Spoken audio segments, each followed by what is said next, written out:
I want to talk with you about accuracy expectation and how target size affects your self-image. One of the things that I teach as a coach is for people to really take note and take pictures of when they're good. And this is all about imprinting a self-image that you are the best archer there is, period. And photos of amazing groups you shoot are ways to imprint that. If you go through and you look at those all the time, which I have my students do prior to events, go into your folder, awesome groups, and just sit there and look at the type of groups you can shoot when everything's going good. But the target you choose helps with that expectation of accuracy. And here's an example. This is the target I've been practicing with here at the beginning of the year. I talk about the power of 4. This is actually a target. This is the mid-range target, and we have a lot of different targets and they all have a purpose. And I'm not here to sell you a target today, but I'm here to talk with you about why these sizes are important. Because me practicing on this mid-range, even though this is actually a target that I've developed for training from 20 to 40 yards, I'm actually right now just trying to get some rhythm and trying to get some cadence and trying to build up my self-image as well by practicing on this target. I'm rusty. I need to develop some skills. I need to develop some stamina. It's the beginning of the year.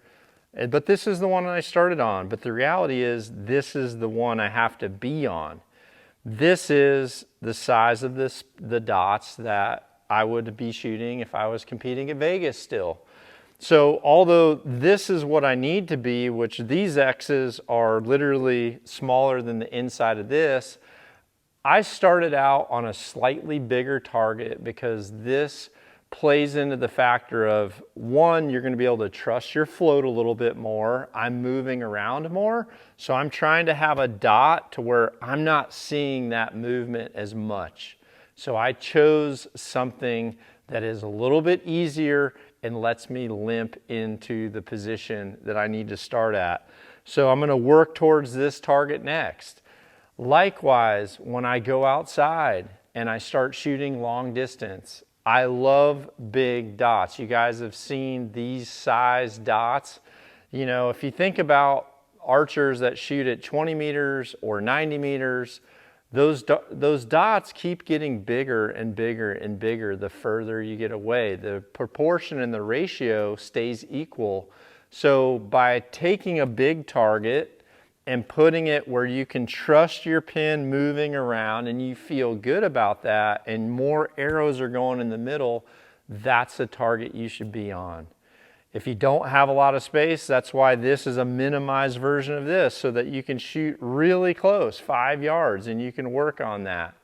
Sometimes if people are struggling with target panic, they go to a small target where their pin is the size of that green circle at 20 yards, and as soon as you move off of it, you've already starting to develop that anxiety. And when you have poor groups on a target, it's a reminder that you're shooting poor. When you have a bigger target and your arrows are tighter within that target, it's going to give you a positive self-image, and that's critical for you to build.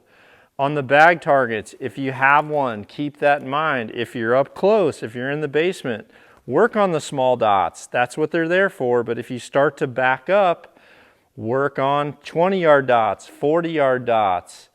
If you're worried about your pin on a dot, the squares sometimes really help people in being able to move around. And then obviously the other side of this incorporates some of these same ones, the mid-range dots and the large dots. So you have to choose the type of target that is going to give you a positive self-image. This is critical. When you shoot good groups, take a picture, put it somewhere where you can look at it again and imprint accuracy. And the target you choose decides whether that can be positive or whether that can be negative, even though you're shooting the exact same.